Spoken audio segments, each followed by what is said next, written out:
عبدہ نصلی اللہ رسول الکریم اما بعد اعوذ باللہ من الشیطان الرجیم بسم اللہ الرحمن الرحیم۔ السلام علیکم دوستوں، امید کرتا ہوں سب خیر خیریت سے ہوں گے۔ آج 14 رمضان المبارک ہے اور مختار ثقفی کی وفات کا دن ہے۔ کچھ لوگ ان کو شہید کہتے ہیں اور سب کا ایک اپنا اپنا عقیدہ ان سے ریلیونٹ۔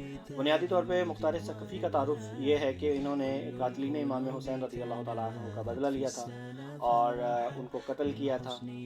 لیکن ان کا ایک اور تعارف بھی ہے کہ یہ حضرت ابو عبیدہ بن ثقفی رضی اللہ تعالیٰ عنہ کے صاحبزادے بھی ہیں، مطلب صحابی رسول کے صاحبزادے بھی ہیں، اور یہ وہ صحابی ہیں جنہوں نے فارس کے اوپر ابتدائی حملے کیے تھے، جس کا اینڈ کنکلوژن جا کے نکلا تھا حضرت سعد بن ابی وقاص رضی اللہ تعالیٰ عنہ کی صورت میں، جو فاتح ایران بنے تھے۔ اور ہاتھی کے لشکر کو سب سے پہلے جس صحابی رسول نے ڈیفیٹ کیا تھا وہ ابو عبیدہ بن ثقفی تھے۔ یہ ان کے صاحبزادے ہیں بنیادی طور پہ، امیر مختار ثقفی۔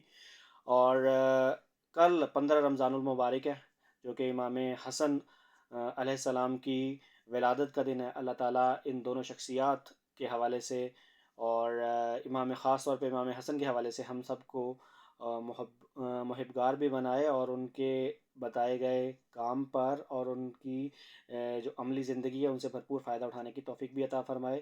نیکسٹ ویڈیو تک مجھے دیجیے اجازت۔ اللہ حافظ۔